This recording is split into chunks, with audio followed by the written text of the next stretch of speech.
Thank you for being here for SPAR's Better and Better podcast, Beyond the Stats. I'm Jennifer Kovacich. I'm the Communications Director here at SPAR. And with me is Pahola, Clysdale, and Amanda Cox-Zuppan. Thank you for being here. Thank you for inviting us. Thanks so much for having us. So, summer is waning, sadly, a little bit, but a lot to talk about. We are going to reflect on July statistics and have a lot of questions to ask you about what we're seeing with rates and just what's going on in today's market in the Twin Cities here and a little bit beyond. July saw gains in both the buyer and seller activity throughout Minnesota, actually, the whole state. Listings were up 4% statewide and about 6% in the metro, and sales were up 3% statewide and 4% in the metro, so pretty comparable. The fact that 2025 listing activity is increasing more than sales has pushed inventory levels higher for almost 2 years, a full 2 years statewide and about 21 months here in the Twin Cities area. And inventory levels in the metro rose about 2% to 10,195 units as of July. Even with more homes for sale, it's right now considered a seller's market with 2.7 months of supply in the metro area. And it's typically kind of that 4 to 6 month threshold where supply doesn't favor buyers or sellers. That's considered a balanced market.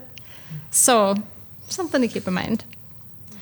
For the 12-month period spanning August 2024 through July of this year, pending sales in the Twin Cities were up 2.3%.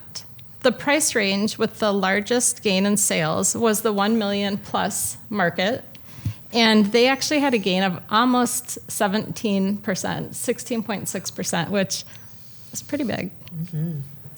In July, the median sales price in the Twin Cities area increased nearly 3% to $395,000, and previously owned single-family homes continue to be the hot commodity in today's market. Curious if these statistics ring true in your experiences. Mm-hmm. Amanda? Yes, they do. I have seen a lot more houses come on the market, and in my personal experience, just a lot more listings in general. So I usually tend to be pretty even with buyers and sellers. I definitely have been more seller heavy recently.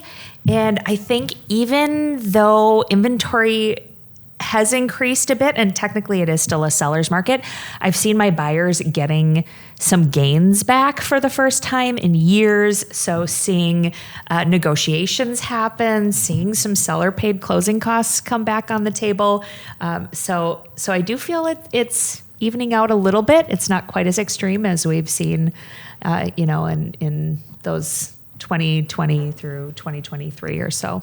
And Paula, you just mentioned that before we got started, that you're feeling like we're back to normal. Back to normal. We're back to normal. For the agents that we started in 2020 and on, it was a different market. Definitely was very competitive, and people is used to that, and they kind of forgot for the last 4.5 years or 5 years.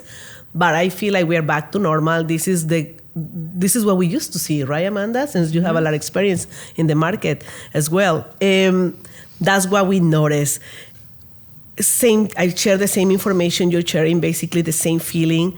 We have enough inventory out there somehow, and enough supply of buyers also at the same time. And I don't know, it has some impact economically in the parts of the politics also. I think has some ripple effect as well for what we're living at this moment, because I noticed in the last couple of years, it was a momentum that the rates went to spike a lot all of a sudden, but we still had buyers regardless. And now that the rates adjust, I noticed that buyers are more cautious. Mm-hmm. So I feel like we're back to normal. Yeah, agreed. Yeah. Yep, and I think there's definitely some price ranges that are affected differently. So I think in those really popular first-time homebuyer price ranges, I do feel there's a lot more competition. In the initial move-up buyers, that 500 range, I've seen things slow down quite a bit, and I think that's because it is still that price range where people are a little bit, cautious of interest rate, and they are locked into those really great interest rates, whereas that million-plus range, there is more money available, and Right. so it's not as big of a deal. But just in my own experience with representing sellers in that price range, I have seen things slow down, and I have seen things sit a little bit longer. You are absolutely right. And I think one of the factors is, I don't know, you notice this, when you have houses already in the market, they are no brand new homes with no promotions or no incentives. Those are mostly the houses that are sitting out there. Yep. Versus new construction is moving somehow fast. And I say, I do that because I know they're also having that struggle a little bit. Yes. Yes. Yep. Well, yeah, I mean, I think, and we'll get into some of this too, but we are definitely seeing different things, different price points, different stories for the people involved. Many parts of the economy, from housing and kind of the and beyond, are rate sensitive today. I know with the and beyond area, I just saw this with my daughter in purchasing a new car. The rate I got a few years ago compared to today was quite different. But, we plunged ahead. And with homes, it's the same thing. The 30-year mortgage rate in July was 6.72%. Mid-August averaged 6.58%, and it's kind of hovering there. I think it's a little bit higher than that in today's snapshot in time. And some say this is promising because buyers who were kind of waiting are kind of starting to prepare to get back into the game a little bit and either continue to look or kind of put their foot out there and start for the first time if rates remain favorable for their searches. And I know we've been seeing kind of that trajectory of lower rates since May. So I don't know, how have rates impacted your business this summer with people you're working with? Well, basically, something that I noticed with my own experience right now, there is no impact in the rates right now for them. They don't feel the difference between 6.25 and 6.58, for instance. Sure. I think the impact right now that we have, because most of our business tends to be first-time home buyers or first-generation programs, first-generation buyers that going through those programs, is the fact of how slow those programs are, and they have to wait and hold into that, or those programs run out of funds, and that's the impact for them in the end of the day. Because most of those buyers are looking, they don't focus on the rate, they're thinking about renting is here versus owning. I can be in a better position, and I have all my tax deductibles, my interest rates deductible, things like that nature. And their goal of those type of clients usually is pay off their homes ahead of the 3-year mark, sending extra money towards principal or things of that nature. So the rates for them in the end of the day, they are like thinking, renting is 100% interest rate. I'll continue to, no matter what rate it is, make sure I can get into a house, and we can get a program that helps us out to buy down rates, closing costs, points, you name it, they will do that. So really any incentive that Any can help incentive them. will be Sure. helpful and helps a lot all the time. Yes. Yeah. I agree with that. I think I'm still seeing a lot of first-time home buyers coming in the market, but kind of, again, for the people who are selling and buying, I still am seeing a little bit of hold off where I feel like most of my listings are, people with job transfers, divorce situations, death situations, times where they have to sell and they're not necessarily buying something else right now. So I think this summer, though, there has been an acceptance of rates where, 6 months ago, we were just seeing people freeze, and I don't think people weren't buying. And I think eventually this spring and summer, there was just this overall acceptance. This is what our rates are right now. And they've been this way for, a year now. It's not like they just dipped and we're holding off for them to, whatever. So I think I've seen more movement and more acceptance overall. So talk a little bit about what that conversation is with those clients. Sure. With which? With the rates, I mean, maybe they have Sure. a great interest rate and that's kind of holding back, or maybe it's just, Right. what is it that's kind of that pivot point for them to I think, step ahead. I mean, I think with the first time home buyers, it's easy. It's, hey, we've got, rising rent rates at 100% interest where we're not seeing anything in return. No control. So exactly. So owning something, then it's late, we still see something at the end of the day, even if interest rates are higher. But those people that are those move up buyers, we're seeing, a little bit of hesitation, but some of them just have needs that they have to get beyond. So, whether it is a job transfer, whether it is a new baby in the home, or we just need more space, there are some situations where even though the rent is high, we're having the conversation of you marry the house, date the rate type thing where, make sure you're comfortable with this payment, but if a new house is what you need, let's move forward with that. And then let's watch the rates. And if if the rates do go down in the future, instead of waiting and holding off for years in an uncomfortable situation, you're in the home that you want. And as long as that is somewhat affordable, when the rates do go down, and if they do go down, there is a refinance option for you. So, yes, absolutely. And there is all kinds of situations. There is empty nesters as well out there. Like you mentioned, divorce and things that they need to sell regardless. So some people needs to buy for upgrades. Yeah. There's a whole baby boomer generation that is getting to the age where sometimes stairs are hard, or they're thinking about the future. Maybe there's knee replacements and they need one level living. So there's always something that will make that need for a change in situation necessary. Well, and when you talk move-up buyers too, a lot of those folks have equity that they can put into something else. Where you talk first-time home buyers, and unless they may get into a program and have some of those incentives, or somebody that can lend or gift them some money, it's different, and it's very real. Yeah, it is. Absolutely. The advantage of these buyers that they have right now is that they have enough inventory, I will say, and somehow. There is opportunities out there for them, right? But when you are the seller right now, it gets a little bit more tricky. So you have to be very sharp when you list a house. Yeah.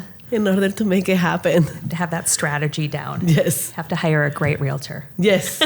Yeah, and absolutely, I want to get into some of that, but based on some of the data we're seeing statewide, existing home sales rose just under 7%, and new home sales fell about 3%. And I know you're seeing a little bit of, maybe new home sales doing a little bit better. And again, I think it depends on price point and location and all those factors. Sales of single-family homes rose 8%, and condo sales declined, and condo and townhome sales both declined, right around the 4 to 5%.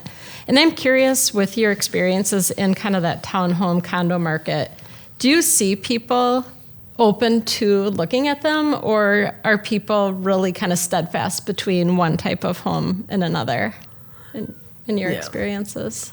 I see people looking into them. They get excited for the price point and the condominiums and townhouses. But when they realize the association fees is when they hold on. Because they start noticing, okay, I'm buying this townhouse for $250,000, but association fees for $100,000. Now we're talking about that your purchase power needs to be in the 300 at least. It's an example, okay? It's random numbers that I'm throwing out there. And it's when they're like, oh, so that means I cannot afford that house anymore. Right. That's what we're looking at. Yeah. And now we have to find another strategy going towards maybe twin homes instead. There is no association fees. Right. Or let's find a new construction where the association fees are a lot lower. Things of that nature. Yeah, I mean, there's so many factors, aren't there? Yeah. I think this past year, I've noticed personally more than ever, just rising costs of the insurance rates with the homeowners associations, with the condo associations, rising insurance costs, and just rising assessments. And I don't know if a lot of those, older buildings are getting to the age where they're seeing that they're in need of repairs, or, there's a higher cost to the roof with some changes to insurance. So I've had clients be a little bit more hesitant, and you do find clients that just want hands down, I want the maintenance-free living. I am willing to pay the premium to have somebody take care of everything for me. And for that client, that is such a great option. And there's other clients that are diehard. I don't want rules. I don't want anyone telling me what to do. I want a single family house, or a twin home, something like that. But when you get into the realization of what your money buys you, it can be kind of a shocker. So especially in some of those lower price ranges, if you're looking, to that 200 to 300 range, I mean, some of the single family houses are pretty rough. And so sometimes you see these beautiful condos or townhomes and you're like, wow, I could have this versus this, but then factoring in those extra costs, you're like, okay, well, this actually does come at a higher premium than this. Yeah. And I think that's where we just get creative as realtors and we can say, hey, if this, now with this rising cost, how would you feel about, a renovation loan to give this house that facelift that really makes it, by adding a new kitchen, maybe that's the difference, and your payments are gonna be the same, or your payments may be even less if you can get creative and offer some kind of solution like that. Yeah, for sure. I agree. Yeah, That's what we're looking at. That's what we're here for. Yes. Well, and that's really a great segue because one of the statistics talks about, there is rate sensitivity, but even more so than that, based on rates and property taxes and insurance costs and all the things, a typical monthly payment on a median priced Twin Cities home is roughly $2,900 a month today. Yeah. That is about $1,100 more per month than it was 4 years ago in 2021, which is an increase equal to about 10% more of the Metro's $125,000 median family income. So, I mean, that's a big number. It's huge. Yeah. It's huge. It is what it is right now. So, shifting a little bit, let's talk sellers. When it comes to the seller audience, they right now are needing a little bit more patience. Homes took in July about 40 days to go under contract in the Twin Cities, but they're also receiving about 99% of their original list price. So what strategies do you guys use to help sellers with the realities and just being mindful to get kind of as close to that 100% list price as possible? Sure.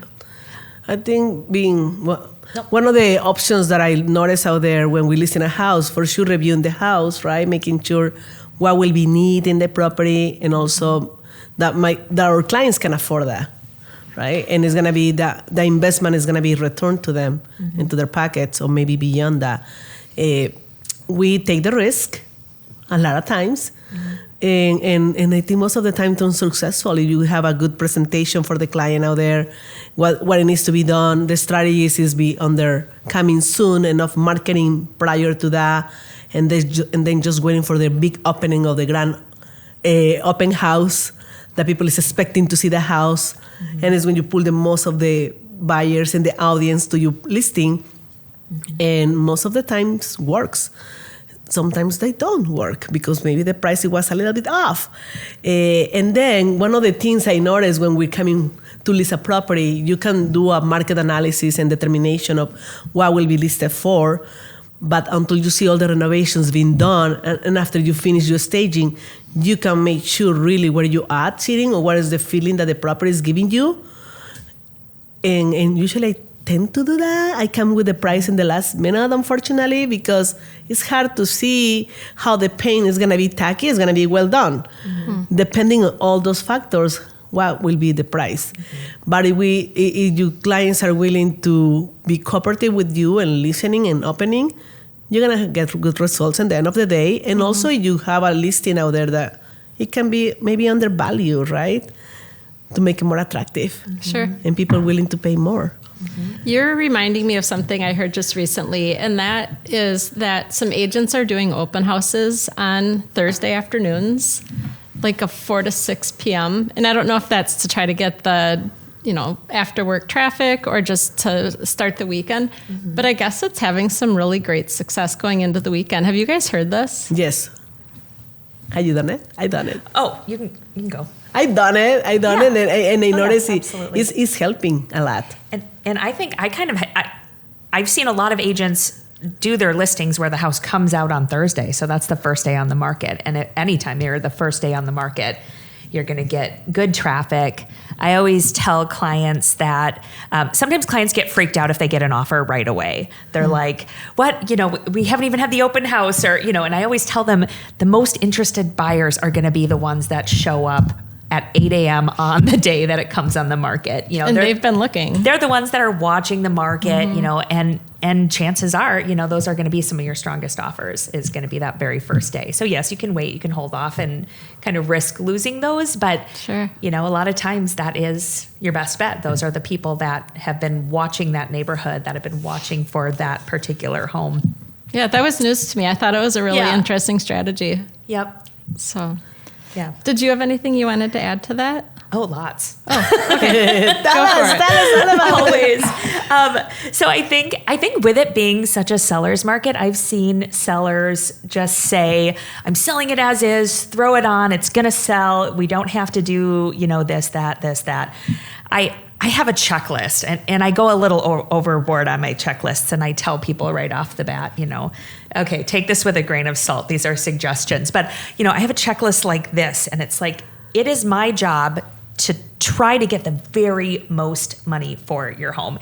And these are the things that I think will help you get the most money for your home. And so, just telling them that you pretty much always see a return on your investment with fresh paint. That's one thing that just makes the house smell like a new house and feel like a new house. And staging has been, such a huge thing as well, because the longer I'm in this business, the more people I work with that are completely visual, that have a hard time seeing beyond whatever. Yeah. And so, making sure that the condition is that turnkey condition, people want that. And if they don't get that turnkey condition, they're not going to pay a premium price for it. You can sell as is, but you're going to get an as is price. Sure. Versus if you took, sometimes if you take $5,000 and put it into the home, you're going to see a return of maybe $20,000, because people are able to visualize and see that home in its glory versus, if the carpet's dirty, if, whatever it is. So. Yeah. For sure. Yeah. And also it's important that the buyers, we had to put, the sellers, they had to put in the buyer's mindset what you will expect when you buy in a house and you're going to pay this rate, this price. What would you like other people to do for you? You can be in the buyer's shoes. And I think that's the right thing to do, because there is a balance and it's fairness for the buyers and the sellers. The sellers are getting paid what the house is worth, or even more, but the buyers are getting something that is worth it also in quality. And that we all deserve good things, right? So let's just do good for all our clients out there. Yeah. I kind of love that idea of marrying the two things you're saying, where maybe a seller puts themselves in the buyer's shoes and walks through with Amanda's checklist and just kind of looks at their own home from a different perspective. Yeah. Right. Yeah. Awesome. I think it's important, if you do have a listing that's been sitting for a long time, to be continuously addressing price or condition. Sure. If you've addressed price, you've done price reduction, and it's not moving, then just pause. And maybe if you're able to, and I understand not everybody has, just the funds to be able to put a lot of money into the home, but some of it, a lot of it are things you can do yourself, just with a deep cleaning or some landscaping, or painting, if people are handy. So those are things that aren't really big ticket items. But I just had a listing that sat, and we did price reduction. And finally I just said, let's try addressing some condition issues, and we found a creative way to come up with the financing, because they didn't have just, thousands and thousands laying around. So we found a creative way to come up with how to work that out. They addressed a condition issue, and it literally sold immediately. Oh, that's Wow. good. And it was, and they were ready to do another $10,000 price reduction. And, instead of doing that, we were able to spend much less, address a condition, Yeah. and, they ended up netting more because What a great result, you know? Yeah, it really was. Yeah. Yes. So, Now that you mentioned that, Amanda, Yeah. that makes me think that there is also listings out there with great opportunities for the buyers to assume their rates out there. And that's a good strategy to capture other buyers. That I have a listing, in fact, at this moment, that the rate is 2%, right? Who wouldn't love to have that rate as well in the small payment?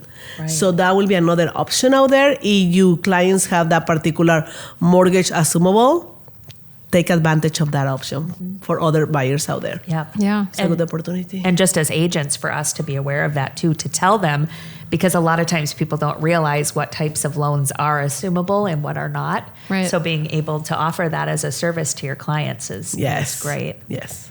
A plus. Yeah. That is great. So, what other things? I know we jumped around a little bit, and I want to make sure anything you wanted to share is shared. Let's be mindful to one another in everything we do. Let's do the best of ourselves and always be professional in everything we do. And remember, we are here because we're passionate about what we do. We do things we love, but let's take care of our clients because they are the number ones and the consumers out there as well. Absolutely. And giving feedback amongst your profession, too, I know helps on both ends. So, Yes. Huge. Yes. Leave feedback. If you don't, do. Yes, I have a lot of feedback It's to give super back. I have to be honest. It takes time. It does. It does. But you know what I'm thinking right now? Yeah. All of a sudden, it should be a feedback app that you can just get out from the listing. Okay, this is the conditions, yeah. And with AI, you can give the resume and send it to the next, to the listing agent. I just give you a good business idea. $1 million idea, Paula. Yes. Run- Because that run will with help that. us a lot. Yeah. Versus going to the computer or the cell phone or the tablet and start click here. We can just do that and be simple. Right. well, there you go. You have your homework cut out for you this afternoon. So, I'm going to transition into Labor Day because, oh my gosh, we're already at Labor Day, right? How did that happen? Thought I'd share a couple little fun finds with you and the snapshot.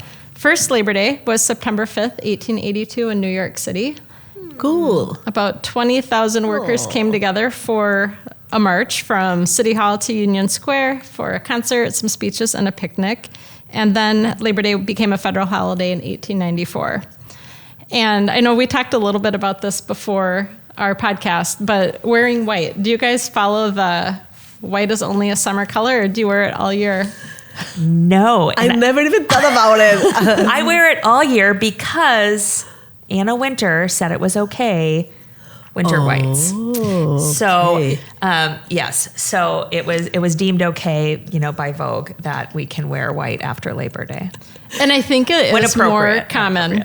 It was a summer white thing back in the Victorian era. Yes. And it was kind of their transition from putting summer away and transitioning to fall, which I thought was kind of fun. Another fun fact, kind of out there, is that the National Hot Dog and Sausage Council considers Labor Day the unofficial end of hot dog season. Really? Which I didn't even know that was the Wow. season until I was looking for some I feel like a factoids. hot dog right now.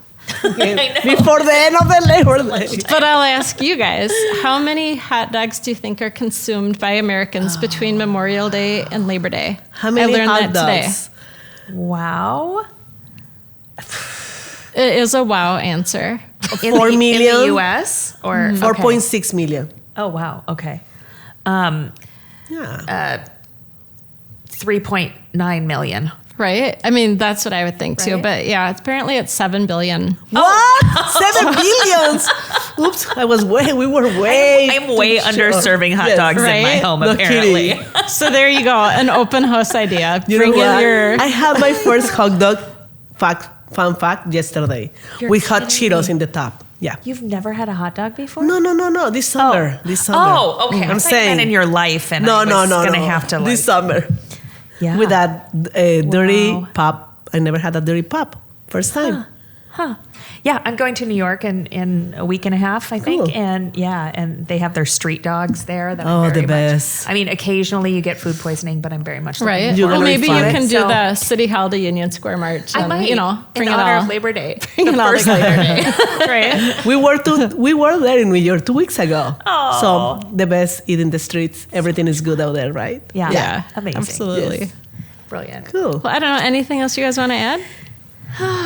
No, just that it's so fun to be here with you guys. Yes, it's always an honor to be with you, and it's a pleasure to be with Amanda. Yeah. And it's always good. to Love give good learning what you information. guys have to say. And Yeah. yeah, happy Labor Day. Happy Labor Thank Day. you. Thanks so much. Thank you.